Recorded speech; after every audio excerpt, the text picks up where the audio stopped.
Bonjour et bienvenue dans cette troisième partie. Pourquoi la lumière des néons rouges est-elle rouge?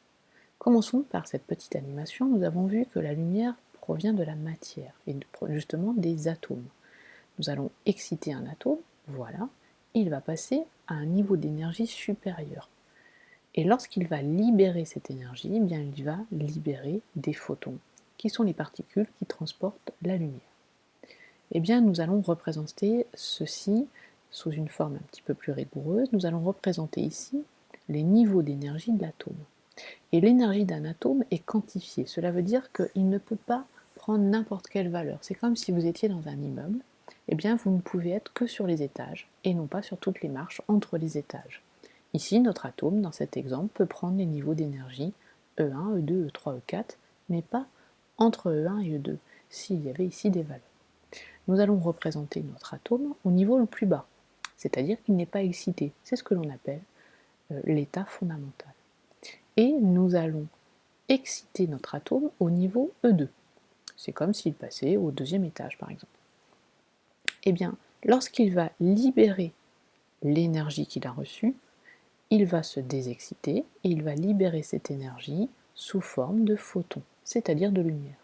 Et quelle est l'énergie du photon émis? Eh bien, exactement la différence entre les deux niveaux d'énergie de l'atome, c'est-à-dire E2 moins E.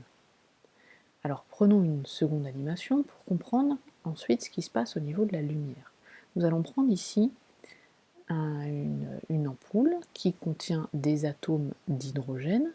Ils sont ici marqués 1 parce qu'ils sont au niveau fondamental. Pour l'instant, ils ne sont pas excités. Et puis à droite, vous avez le diagramme des niveaux d'énergie de l'atome d'hydrogène.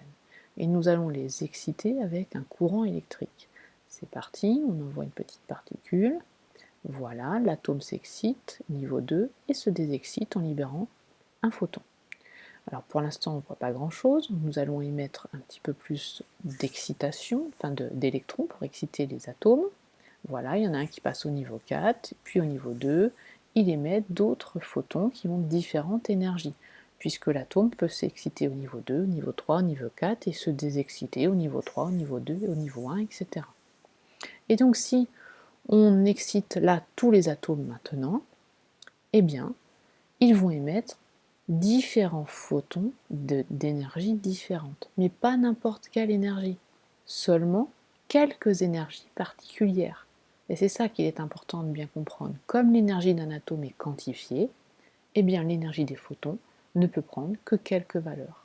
Et donc en bas, sur le spectromètre, ici sur l'animation, eh bien nous voyons que quelques radiations qui se forment. La violette, la bleue, bleu clair, la rouge, un petit peu dans l'ultraviolet, un petit peu dans l'infrarouge. Il n'y a que quelques raies, puisqu'il n'y a que quelques valeurs d'énergie du photon. Alors prenons maintenant ici sur les atomes de néon. Et bien voilà ce que ça donnerait. Les atomes de néon ayant des niveaux d'énergie quantifiés bien sûr aussi, mais des niveaux d'énergie différents de l'hydrogène, et bien nous avons des radiations de longueur d'onde différentes. Ici nous avons du vert, du orange et du rouge. Voilà pourquoi les néons rouges vont forcément émettre de la lumière rouge. Que devez-vous retenir dans cette capsule? Eh bien qu'un atome a différents niveaux d'énergie qui sont quantifiés. Le plus bas, c'est le niveau fondamental. Les autres, ce sont les niveaux excités.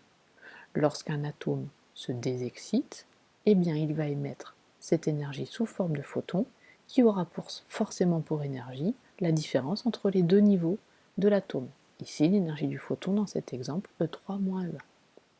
Ensuite, chaque atome a des niveaux d'énergie différents et donc il ne peut émettre que quelques énergies de photons différents et donc que quelques radiations vont apparaître sur son spectre. Par exemple, l'atome d'hydrogène a quelques radiations qui sont par contre différentes de celui de l'hélium, du mercure, etc. Tout ceci, c'est l'émission de lumière par luminescence. Voilà, je vous dis à bientôt pour une prochaine capsule.